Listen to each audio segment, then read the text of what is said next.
The stars had always been silent. For centuries, humanity looked at the sky and wondered if someone else was out there. But on that night, the silence ended. Across every human ship, every colony, every hidden base on the edge of space, a voice broke through. It was not a human voice.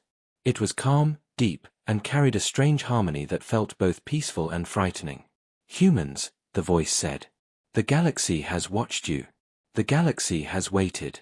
The galaxy now offers peace." No one knew how the signal arrived. It did not travel through normal radio, nor did it match any known frequency. It simply appeared in every system at once, as if the stars themselves spoke. At first, people froze in confusion. On Mars, miners stopped their drills. On orbital stations, engineers dropped their tools. Even on Earth, in the middle of crowded cities, the voice played from screens and speakers. It could not be turned off. It could not be ignored. The voice continued. "You are strong. You are growing. But strength without guidance leads to destruction. The galaxy offers you alliance, so that your world may not fall to fire and chaos. Accept peace, and we will stand with you. Refuse, and you will stand alone." Then, silence. For several moments, the human race stood still. Then, chaos followed. In the United Earth Council chamber, high above Earth, generals and politicians argued with raised voices. Some demanded caution. Some demanded acceptance. Some whispered of traps. General Marcus Hale stood with his arms crossed, his grey uniform sharp and pressed. His voice cut through the noise. "We cannot trust them. An enemy that arrives with no warning and offers peace is not a friend. They are hiding something." Across the table, Dr. Elaine Foster, one of Earth's leading xenologists, shook her head. Her voice was calm, but firm. "General, this is the first contact we have waited for. If they wanted war, they would not need to speak. Their fleets could already be here. The fact they offered peace means we must at least consider it." But the council was already breaking into factions.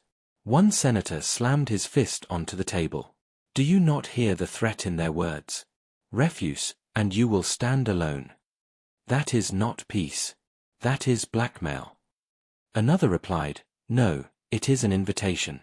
They see our potential. They want us to join something greater than ourselves."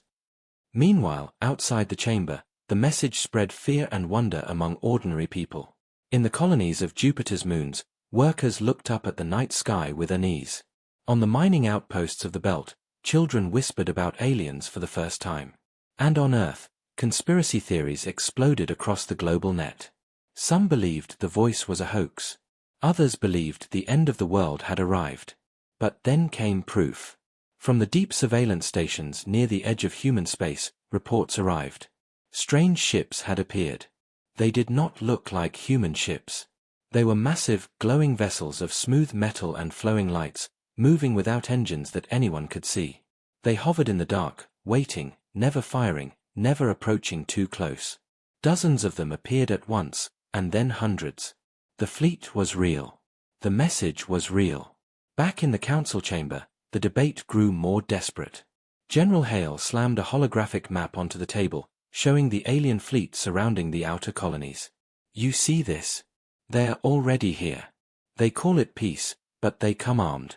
They want us to bow before them." Dr. Foster leaned forward, her eyes sharp.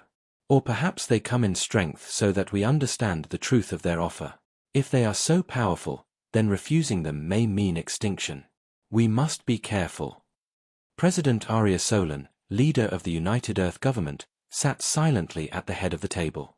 Her face was unreadable as she listened to the voices of her divided council. Finally, she spoke. "We must answer. But how?" Across the galaxy, humans asked the same question. On the colony of Vega Prime, settlers gathered in the main plaza to argue. Some shouted that humanity must accept the offer, that survival was more important than pride. Others shouted back, declaring that humanity had fought too hard for independence to kneel to unknown masters. In the hidden bases of the outer belt, rebel groups made their own plans. "If Earth bows to these aliens," one leader said, "we will not. We'll fight them both." On the warships of the Terran fleet, soldiers checked their weapons in silence. For them, the debate did not matter. If orders came, they would fight. But many asked themselves the same question: if the aliens truly wanted peace, why did their ships wait like wolves at the edge of human space? The days that followed were filled with tension. The alien voice returned only once, repeating the same message: accept peace, or stand alone. No more, no less. The council called for secret meetings, where only the highest-ranking officials and military commanders were allowed. They debated endlessly, but no answer came. Meanwhile, ordinary people grew restless. Some prayed to gods old and new. Some rioted in the streets, demanding action. On one colony, workers refused to mine, declaring they would not feed resources to a war they did not choose. And through it all, the alien ships watched. It was not just their presence, but the way they moved, or rather, the way they did not move. They stayed perfectly still, as though they had all the time in the world. They were patient, silent, waiting. General Hale saw this as proof. They are testing us, he told the council. They want to see if we will bend under pressure. The longer we hesitate, the weaker we appear. Dr. Foster disagreed. Perhaps they are giving us time. Perhaps they want us to choose freely. The argument grew louder. But outside those walls, in the hearts of men and women across human space, a different feeling was growing. Fear, yes. Anger, yes. But also defiance. Humanity had always fought for survival, from the deserts of Earth to the blackness of space. To simply kneel without answers felt impossible. And so the galaxy waited. And humanity waited. But in the silence, something else stirred. At the far edge of space, near a lonely colony named Halora, a young signal officer sat at his station. He was scanning the alien frequencies, trying to understand them. At first, there was nothing unusual. But then he noticed something strange. Hidden beneath the alien message, there was another signal. It was faint, broken, almost like a whisper, and it did not sound like the voice of peace. The officer leaned closer, adjusting his instruments. The words were hard to catch, scattered among static, but he managed to hear fragments. Obey, or fall, consume. His blood ran cold. He tried to report it to his commander, but the signal vanished as quickly as it came. He was left staring at the empty screen, his heart pounding. If the galaxy truly wanted peace, then why did he hear the word consume? He sat back in his chair, staring into the dark beyond the stars. He did not know if the council would believe him. He did not even know if he believed himself. But deep down, he felt it. The offer of peace was not what it seemed. The galaxy had spoken. Now, humanity would have to answer. The days after the message were filled with whispers, and those whispers turned into arguments that echoed across human space. Families fought over dinner tables, officers clashed in strategy rooms, and even strangers in crowded transport ships shouted at one another about whether the aliens could be trusted. Some wanted to believe in peace. Others smelled only danger. The tension reached its peak when a lone patrol ship, the Argus, reported a sighting. The crew had been sent to watch the border, to keep track of the strange vessels that hung like silent giants beyond human territory. At first, all seemed quiet. The alien ships remained as they always were, glowing, motionless, patient. But then, one of them moved. Lieutenant Rourke, the young pilot of the Argus, saw it first. A massive vessel slid forward, breaking the invisible line it had held for days.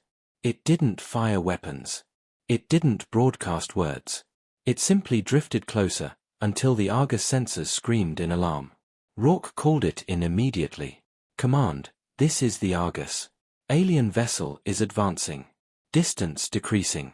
They're not stopping. The response from Earth was instant. Maintain position. Do not engage. But Rourke's hands tightened on the controls. His heart hammered as the glowing behemoth drew near. It was so large it blocked out the stars. Its surface rippled with strange light, patterns moving like veins of living energy. He had never seen anything so terrifying or so beautiful. At the last possible moment, the alien ship stopped. It hung there, a shadow over the small human craft, silent and unmoving once more. The Argus returned safely, but the story spread like fire. Within hours, news feeds carried the account of a giant alien vessel advancing toward a human ship. They are testing us, said some. They are spying, said others. In the council chamber, General Hale slammed the report onto the table. This is proof. They are not here for peace. They are measuring us. They want to know our strength before they strike. Dr. Foster pushed back, though her own voice carried unease. Or it could have been a mistake. We cannot assume aggression from a single movement. Perhaps they were curious, perhaps they wished to show us their presence more clearly. But her words felt thin even to herself. The thought of that massive vessel looming over the fragile Argus was hard to defend. President Solon listened to both sides, her fingers steepled beneath her chin. We cannot ignore this, she said at last. Every move they make must be read as deliberate. If they wished us to feel safe, they would have stayed away. Instead, they chose to frighten us. The room fell into silence, broken only by the faint hum of the Council's holographic systems. Beyond the Council, humanity itself was fracturing. On Earth, protests broke out in the streets of New London and Santiago. Some carried signs that read "Say Yes to Peace." Others carried weapons and shouted that humanity would never kneel. In the colonies, the divide was even sharper. On Mars, miners demanded that Earth negotiate quickly before war came. On Titan, leaders declared they would defend themselves with or without Earth's approval. The outer settlements, farthest from the core worlds, were the most afraid. They knew that if war broke out, they would be the first to fall. And then came another discovery. At one of the listening stations orbiting Neptune, analysts detected something hidden in the alien broadcasts. Beneath the calm words of the message, faint signals pulsed like coded rhythms. At first, they seemed like background noise. But when decoded, patterns emerged, patterns that looked disturbingly like tactical maps. The discovery was brought before the Council in secret session. A hologram displayed the hidden lines, the curves and marks that resembled human defense grids. They are mapping us, General Hale declared. His voice was iron, his eyes cold. This is not an offer of peace. This is reconnaissance. They are preparing for invasion. Dr. Foster paled as she stared at the data. Or they are ensuring they understand us before they offer integration. They may simply wish to know who we are. But even as she said it, her confidence was fading. The whispers grew louder. In the colonies, in the military, even in the Council itself, suspicion spread. If the aliens truly wanted peace, why send hidden signals? Why advance ships toward human borders? Why demand a choice with the weight of threat behind it? For ordinary people, doubt became fear. Fear became anger. And anger was dangerous. On the colony world of Vega Prime, riots broke out in the capital city. Pro-peace groups clashed with pro-war factions in the streets, their shouts turning to violence. Buildings burned. The planetary guard struggled to maintain control. On Earth, a group of military officers began meeting in secret. They discussed what would happen if the Council chose to accept peace. Would humanity lose its freedom? Would its fleets be dismantled? Would its people become servants of alien masters? One officer spoke quietly, his voice filled with conviction. If they sign, we must resist. Better to fight and die free than to live on our knees. The galaxy's offer had been simple, peace or isolation. But already, humanity was tearing itself apart over the meaning. And in the skies above, the alien ships remained. Watching. Waiting. Patient. But patience can be a weapon too. Lieutenant Rourke, the man who had seen the alien vessel up close, could not sleep. He saw the glow of its hull in his dreams. He heard the silent hum of its energy in his ears. And sometimes, when he closed his eyes, he swore he could still hear the alien voice, whispering not peace, but something darker. The humans were divided. The aliens were silent. And somewhere, in the darkness between the stars, a decision was coming closer. The council chambers on Earth had never felt so heavy with tension. Weeks had passed since the first message, and humanity still had no answer. Every day the alien ships hung at the edge of human space, unmoving, silent, like watchful giants. Every day the people grew more restless. Something had to be done. And so a decision was made. A meeting would take place. For the first time in history, humans and aliens would sit face to face. The chosen location was neutral ground, an abandoned research station orbiting a barren moon in the Epsilon system. It had once been used for deep space experiments, but now it would serve as the place where humanity's future might be decided. When the announcement was made, the reactions were immediate. Some celebrated, declaring that at last there would be dialogue instead of silence. Others warned that walking into a meeting with unknown beings was suicide. But no one could deny the importance. The entire human race would watch the outcome.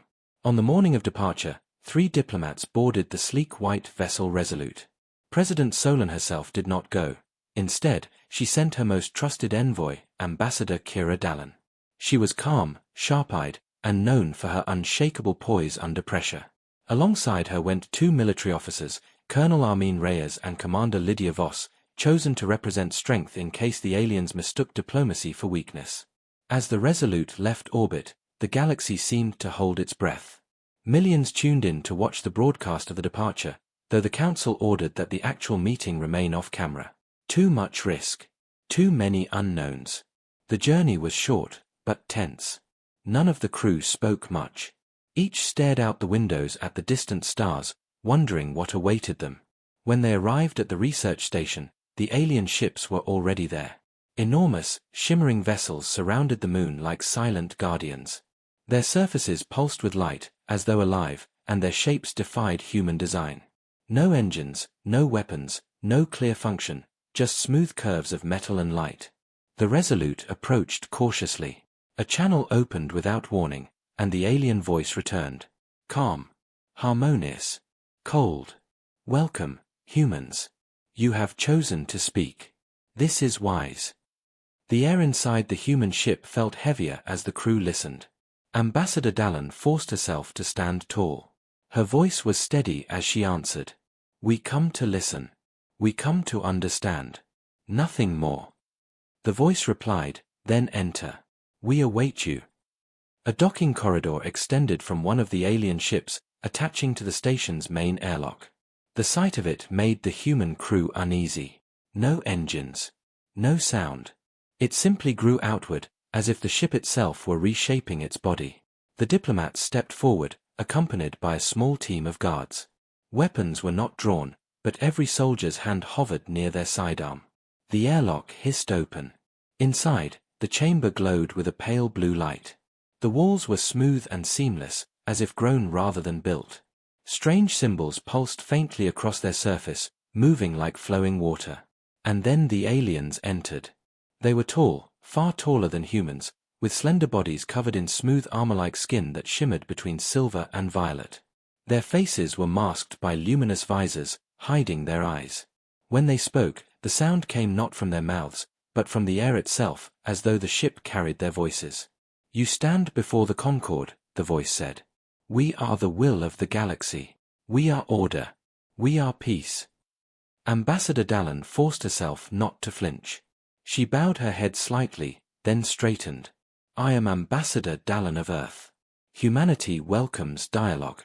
But we must understand, why us? Why now? The aliens tilted their heads in unison, like reflections of one another. Then the voice answered, calm and steady. You are young, yet dangerous. You have spread quickly. You fight among yourselves. Without guidance, you will burn your own stars to ash. We offer you a place in the Concorde. Safety, unity, peace. Colonel Reyes took a step forward, his voice sharp. And if we refuse? The chamber grew colder. The lights dimmed slightly. The aliens stood perfectly still, their silence louder than words. Finally, the voice replied. Then you will stand alone. And no one stands alone for long. The words were like a blade wrapped in silk. Ambassador Dallin's heart pounded, but she kept her face calm. She asked careful questions about what joining the Concorde would mean, about how humanity would change.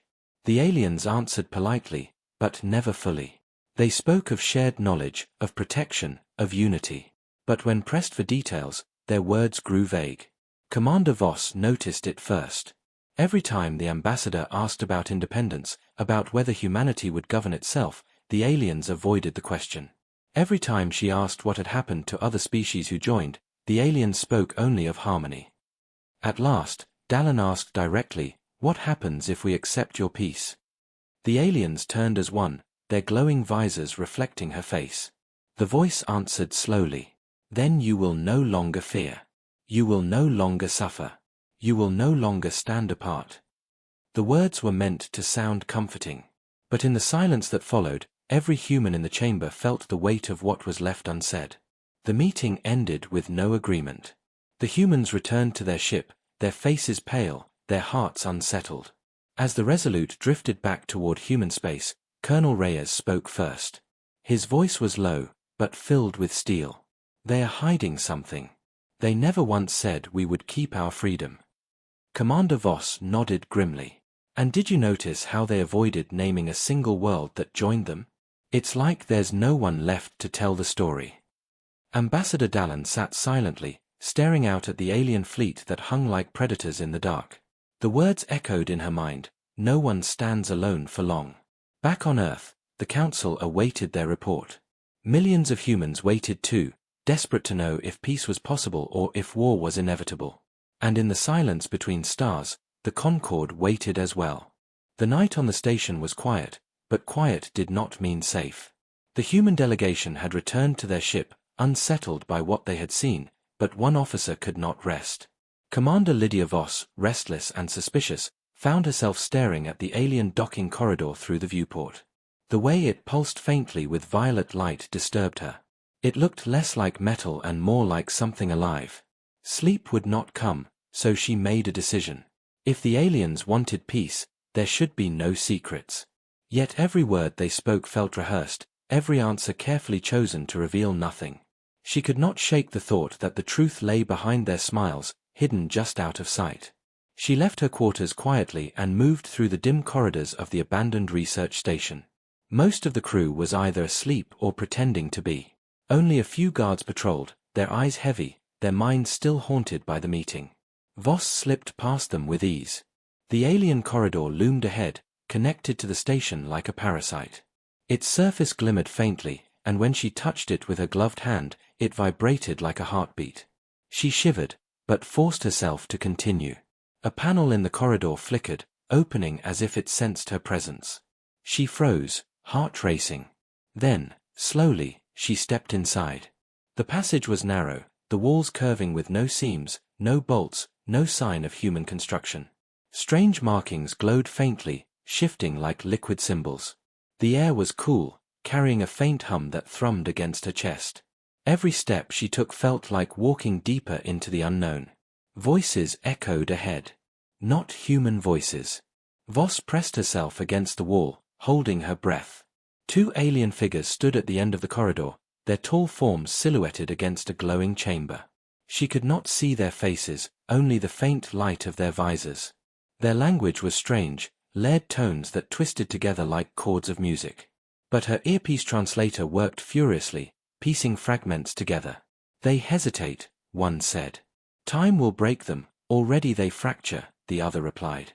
Voss's blood ran cold. She listened harder, straining for every word.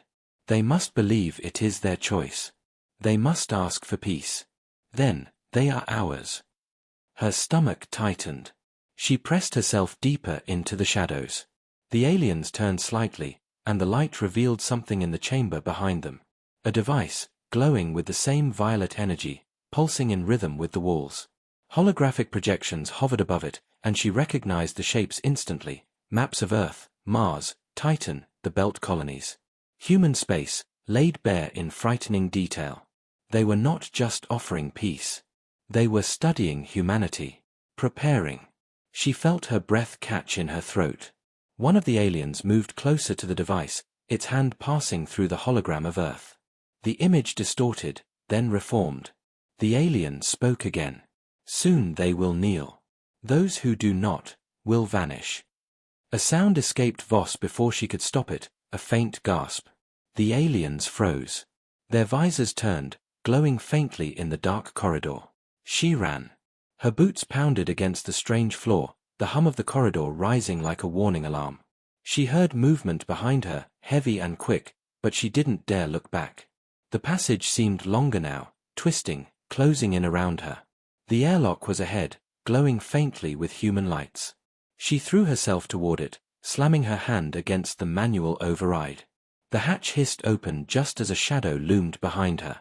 She dove through, rolling onto the cold metal floor of the station, and slammed the hatch shut. The silence that followed was deafening. For a long moment, she lay there, chest heaving, ears ringing. She could still feel the heat of their visors on her back, the weight of their words in her mind. She rose quickly, brushing herself off, and hurried back toward the human quarters. Her thoughts raced. Should she tell the ambassador? The council? Would they believe her? Or would they say her fear twisted her judgment? But one thing was certain, this was no simple offer of peace. The Concorde was planning something far darker. Back on the Resolute, Ambassador Dallin waited, sitting alone in the command chair. Her mind replayed the meeting again and again, searching for meaning in the alien words. She did not notice when Voss entered, pale and shaken. When she finally looked up, she saw the commander's face and knew something had happened. "What did you see?" Dallin asked quietly. Voss hesitated, then told her everything. The ambassador listened in silence, her expression tight, her fingers clenching the armrests of the chair. When Voss finished, Dallin leaned back slowly, exhaling a long breath. "They are not offering peace," the ambassador whispered. "They are offering chains, wrapped in silk." Neither woman slept that night. And as the alien ships hung silent beyond the station, one thought echoed in their minds. If humanity chose wrong, it would not just be peace they lost. It would be everything. The alien fleet drifted like a wall of shadows at the edge of human space. They had been silent for weeks after the meeting, but silence was never a gift. It was pressure, building heavier each day, crushing the humans caught beneath it. And then, without warning, the voice returned. It echoed across every channel, every colony, every warship and every city on Earth. The same calm, commanding tone filled the air. "Humans. The time has come. The Concorde waits no longer.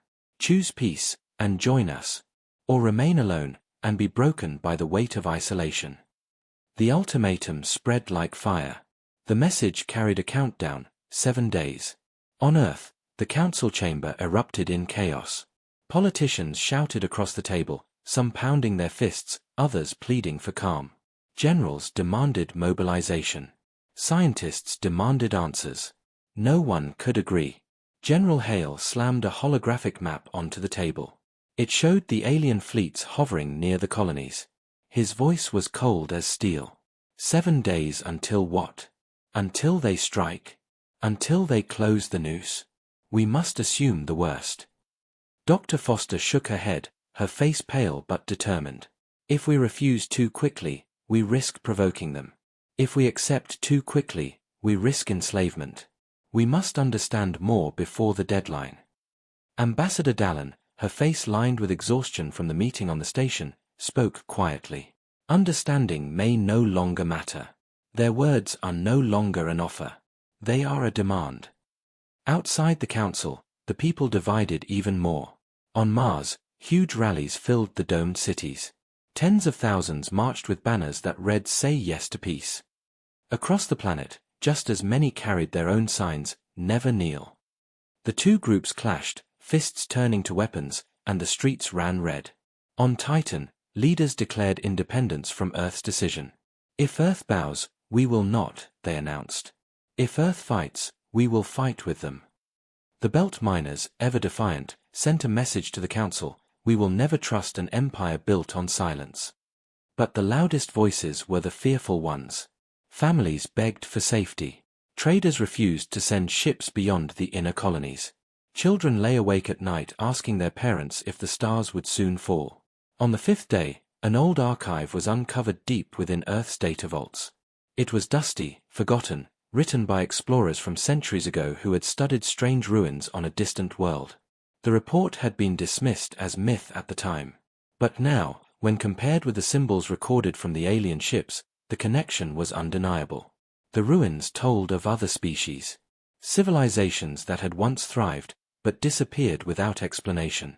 Strange carvings showed tall, luminous beings who came offering peace. The same promise, the same words. And then, silence. Dr. Foster read the ancient records aloud in the council chamber, her voice shaking. They promised unity.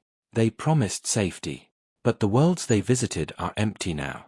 The species are gone. The Concord does not share peace. It consumes it. The room fell silent. The weight of the truth pressed down on every soul present. General Hale's voice broke the silence, harsh but steady. Then we know the truth. This is not an alliance. It is surrender. And those who surrender are erased. President Solon looked at each of them in turn. If this is true, then the choice is no longer between peace and defiance.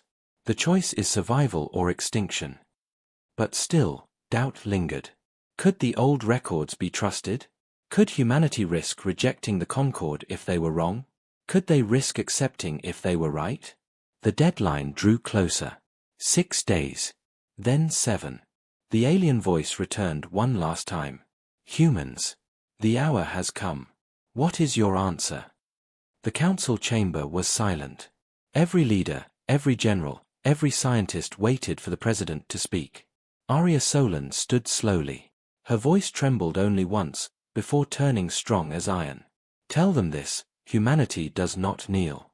Not to threats. Not to silence. Not to the weight of fear. If we must stand alone, then we will stand. And if we must fight, then we will fight. The message was sent. Across the stars, humanity waited. The colonies held their breath. The fleets prepared their weapons. Every child, every soldier, every leader felt the moment stretch like a bowstring pulled too tight. And then the alien ships moved. Not away. Not toward. But into position, like pieces on a board. Their vast silhouettes blotted out the starlight. Their silence was finally broken, not with words, but with action. The Concord had heard humanity's answer, and they would answer in turn.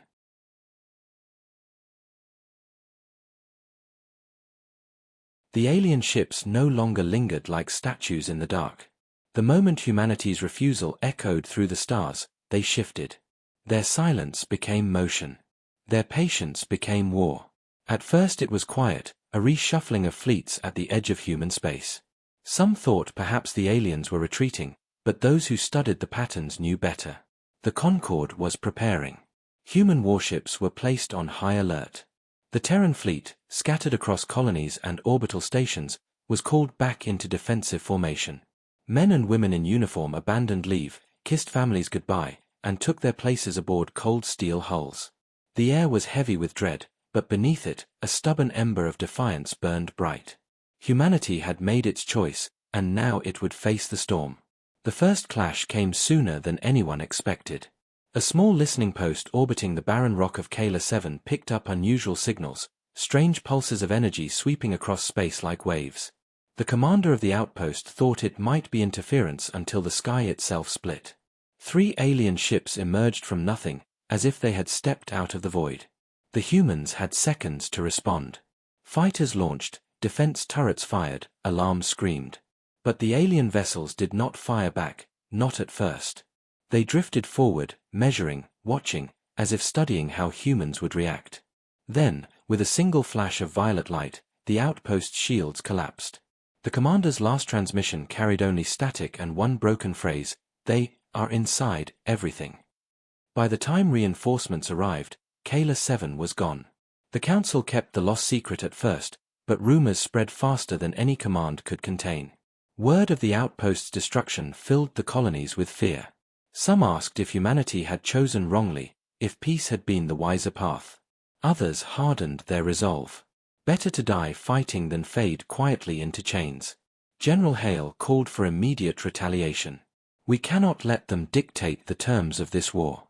We must strike first, strike hard, and show them humanity is no easy prey. Dr. Foster objected, though her voice carried less certainty now. If they wished to, they could have wiped us out already. The fact they test us means there may still be room to negotiate. Hale cut her off, his eyes sharp. Or it means they are measuring us before the kill. We don't wait to be studied. We fight. The president did not argue. The time for words had passed. Orders were given. The Terran fleet moved. The first true battle began at the edge of the Vega system, where human ships formed a blockade to protect the colonies beyond. A dozen alien vessels advanced, their violet glow casting eerie reflections across the void. Captain Idris Malek of the Vela stood on his bridge as the enemy appeared. His crew was silent, every officer watching the approaching giants with clenched jaws. Malek raised his voice, steady but fierce. "This is where we show them who we are. This is where humanity speaks with fire." The alien ships struck first. They did not fire missiles or lasers as humans knew them. Instead, beams of light, pure and searing, tore through space, bending human shields until they screamed like breaking glass. The Vela shook under the assault, alarms wailing. Crews scrambled to repair damage, hands flying across controls slick with sweat. "Return fire!" Malek roared. Dozens of rail cannons thundered. Missiles streaked into the void. Explosions flared across alien hulls, bright as newborn suns. And for the first time, humanity saw it, alien ships could bleed. One vessel cracked apart, violet flames spilling into space. Another limped away, wounded, retreating into the dark. The fleet cheered. For a moment, hope surged. Humanity could fight. Humanity could win. But victory was not free. Half the blockade was gone. Hundreds of lives ended in the fire. And the survivors realized a chilling truth: the aliens had not sent their full strength. It was a probe, a test. They were learning. In the council chambers, the mood was grim. Maps of human space glowed across the table, red markers spreading like infection where alien ships had been sighted. Each day brought new skirmishes. Some humans cheered small victories, but generals knew better. Each fight cost them dearly, while the enemy seemed endless. Yet among the despair, something else stirred. In secret labs, scientists picked apart fragments of alien wreckage. A weakness glimmered in the data, strange energy systems vulnerable under certain conditions. It was not much, but it was something. On the colony of Titan, a group of engineers swore they could weaponize the discovery. "If we can turn their own power against them," they said, "then maybe we stand a chance." But every idea carried a cost. Testing the weapon would require drawing an alien fleet into a trap. A trap that could mean sacrificing an entire colony. The council was torn. Could they ask a world to die for a chance at survival? Could they refuse and watch every world fall one by one? As the debate raged, the aliens pressed forward, silent as ever, their fleets tightening the noose. Humanity had chosen defiance, but now it faced the truth. Defiance was not enough. Sacrifice would be demanded. In the cold halls of the Vela, Captain Malek looked out at the stars, still scarred from the last battle. His words carried the weight of every soldier who stood ready. "They think they can scare us into surrender. They think silence and shadows will break us. Let them come. We are humanity, and we will not break." The war had begun. The war had stretched into weeks. The stars themselves seemed colder now, scarred by the trails of wreckage drifting silently in the void. Human ships fought where they could, retreated where they must, and bled everywhere. The alien fleets were relentless, their numbers impossible to count, their tactics evolving with each clash. But humanity refused to bow. On Earth, factories thundered day and night, building ships faster than ever before. On Mars, weapons were forged in secret vaults, experimental cannons that drew on unstable energy. In the belt, miners stripped asteroids bare to feed the forges. Every hand, every heart was turned to war. Humanity had never been so united. Not out of love. Not out of trust. But out of necessity. And still, unity carried cracks. Riots shook Europa, where civilians begged for peace at any price. On Ganymede, soldiers fired into crowds demanding surrender. The message from the Concord had not been forgotten, and many still whispered that humanity's leaders had chosen wrongly. Meanwhile, the scientists working on the alien wreckage made progress. Dr. Foster and her team had unlocked more fragments of the energy systems. They discovered that alien ships relied on complex harmonics, frequencies woven into their shields and weapons. Disrupt those harmonics, even for a second, and the alien defenses collapsed like glass under a hammer. It was the weakness humanity had been searching for. But there was a problem. The device that could unleash such disruption required a massive energy surge, far greater than any ship could provide safely. Only by channeling an entire colony's reactors into the weapon could it be tested. The target chosen was a small mining world on the edge of Terran space, Calvus Prime. The people of Calvus were given the truth. Some volunteered willingly, proud to become humanity's shield. Others cursed their leaders, calling it a death sentence. But in the end, the choice was not theirs alone. Humanity needed the test. Humanity needed proof that the aliens could be broken. Captain Idris Malek and the Vela were assigned to the defense of Calvus Prime. The alien fleet was expected within days. The trap was set: let the aliens approach, draw them close, then unleash the experimental weapon. If it worked, humanity would have hope. If it failed, Calvus would burn. On the night before the battle, Malek walked the colony streets. The people stared at him with a mix of fear and admiration. Some pressed tokens into his hand, charms, family photos, prayers written on scraps of paper. He carried them all, saying nothing. He had no promise to give, only a duty to fight. Dr. Foster stood with him on the colony's main platform, watching the night sky shimmer with distant stars. "Do you ever wonder if we've already lost?" she asked quietly. Malek's eyes stayed fixed on the heavens. "If we had lost, they wouldn't still be fighting us. They'd be erasing us. The fact we're still here means they fear something. Maybe us. Maybe what we'll become." Her voice trembled. "Or maybe they're just patient." Before Malek could reply, the alarms blared. The aliens had arrived. The sky split open with violet fire. Dozens of alien vessels emerged, their vast silhouettes blotting out constellations. The ground shook as the colony's defense cannons came online. Human warships rose from orbit, engines blazing, forming a wall between the enemy and the world below. The battle was instant. Alien beams carved through the void, slicing ships apart with terrifying precision. Human cannons thundered back, missiles streaking toward the glowing giants. Explosions flared across the darkness, lighting space with brutal beauty. And then, the weapon was activated. From deep within the colony's core, the harmonics disruptor pulsed. A single wave of energy surged outward, invisible yet crushing.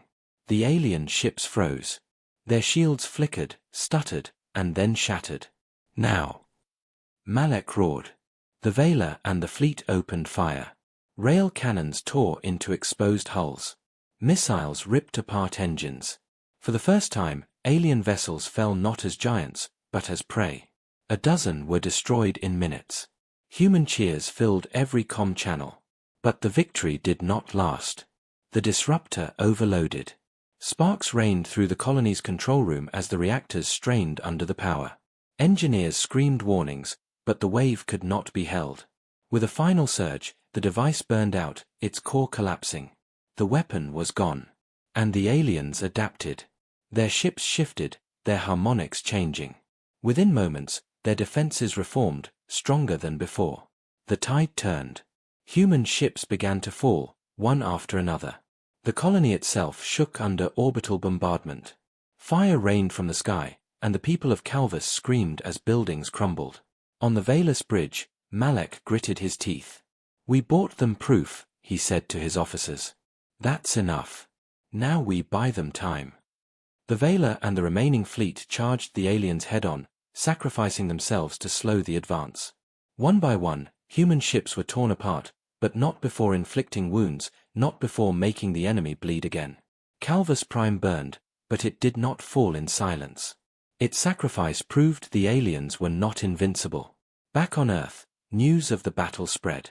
The loss of Calvus was devastating, but the knowledge gained was priceless. Humanity now knew the Concord could be hurt. The war was no longer hopeless. And yet, in the alien silence, there was something darker. They had learned too. Each battle made them stronger. Each test made them wiser. The galaxy had offered peace. Humanity had chosen defiance. Now both sides knew the truth. The real war had only just begun. The ruins of Calvus Prime still smoldered when the next storm arrived. Across the colonies, the names of the dead were read aloud, their voices echoing through crowded halls and empty homes alike. Yet alongside grief came something else: resolve. The people had seen the truth. The aliens could bleed. Humanity had struck back, if only for a moment, and that moment was enough to ignite fire in every heart. Factories on Earth roared louder than ever. Shipyards above Mars worked without rest, welding hulls together under the glow of red skies. In the belt, miners volunteered to load warheads themselves, swearing they would not die digging rocks but fighting for freedom. For the first time in history, humanity was one people, not under peace, but under the shadow of war. But the aliens did not wait. Their fleets spread wider, pressing deeper into human space. Colonies fell in silence, communications cut as entire populations vanished. No wreckage, no survivors, only emptiness left behind. Every time humanity fought, it paid in blood, and every time the aliens returned, stronger, sharper, more ruthless. In the council chamber, President Arya Solan stood before her generals and scientists, her face drawn but unbroken. "We cannot fight them ship for ship," she said. "If we continue as we are, we will lose everything. We need something greater. Something they cannot adapt to." Dr. Foster stepped forward, her hands trembling as she revealed the data from Calvus. The disruptor worked. It exposed them. The problem wasn't the weapon, it was the power source. "We need more energy. More than a single colony can give. More than Earth itself can give." The room was silent. Then General Hale leaned forward, his voice grim. "You're talking about the sun." Foster nodded. "If we can harness a star's energy and channel it into the disruptor, we could unleash a wave powerful enough to break the Concorde's entire fleet. It would be dangerous. It could destroy everything near it. But it is possible." The plan was madness, but madness was all humanity had left. Preparations began in secret. Massive stations were built around Sol, designed to draw energy from the star itself. The weapon was rebuilt, larger, stronger, capable of channeling a surge no reactor could ever contain. It would be humanity's last gamble. But the aliens were not blind. They had seen humanity's defiance, and they knew the weapon was coming. Their fleets converged on the solar system, more ships than had ever been seen before, a tide of violet fire stretching across the void. Every human ship was called home. From the frozen moons of Jupiter, from the domes of Mars, from the furthest belt colonies, they came. The largest fleet in human history gathered around Earth and Sol, battered ships flying beside new ones, soldiers and civilians alike ready to die. Captain Idris Malek stood once more on the bridge of the Vela, its hull scarred but rebuilt. His crew waited for his words, fear in their eyes, fire in their hearts. Malek spoke quietly, but every voice channel carried his message. They came offering peace, but their peace was chains. They came with silence, but we answer with thunder. Today, we fight not just for Earth, not just for the colonies, but for the right to exist free beneath the stars. If we fall as humans, defiant, unbroken, and unafraid. The alien armada arrived. The battle for Sol began with fury unlike any before. Beams of violet carved through space, tearing ships apart. Human cannons roared, missiles streaked, fighters darted through firestorms. The sky itself seemed to shatter as metal and flame clashed in endless waves. Above it all, the solar weapon charged. Its rings glowed brighter and brighter as it drew the heart of the sun into its core. Scientists prayed. Soldiers bled. The Concorde pressed closer, sensing the danger, their ships pouring fire into the weapon's defenses. The Vela led the counterattack, shielding the weapon with its dying strength. One by one, human ships fell, their sacrifices buying seconds. Seconds were all that mattered. At the last moment, with defenses crumbling and the aliens nearly upon it, the weapon unleashed its fury. A wave of pure energy ripped through space, brighter than any dawn. Alien ships froze, their harmonics unraveling, their shields collapsing. Hulls cracked, engines died, fleets shattered. One after another, the invincible vessels of the Concorde broke apart, falling into silence at last. The light faded. The battlefield was graveyard quiet. Wreckage drifted in endless clouds. Humanity had won, but at terrible cost. Half the fleet was gone. Entire colonies had emptied their strength to fight. The weapon itself lay in ruins, burned out forever. On the bridge of the Vela, Captain Malek stared at the broken sky. His voice was hoarse, but steady. "It's over. For now." On Earth, President Solan addressed her people. "We have survived the first storm. The galaxy offered us peace in chains, and we refused. They will return. But when they do, they will find us ready. Humanity will not kneel. Humanity will endure. The stars were silent once more. But silence no longer meant fear. It meant waiting, watching, preparing. The galaxy wanted peace. Humanity had chosen defiance. And the story of that defiance was only beginning.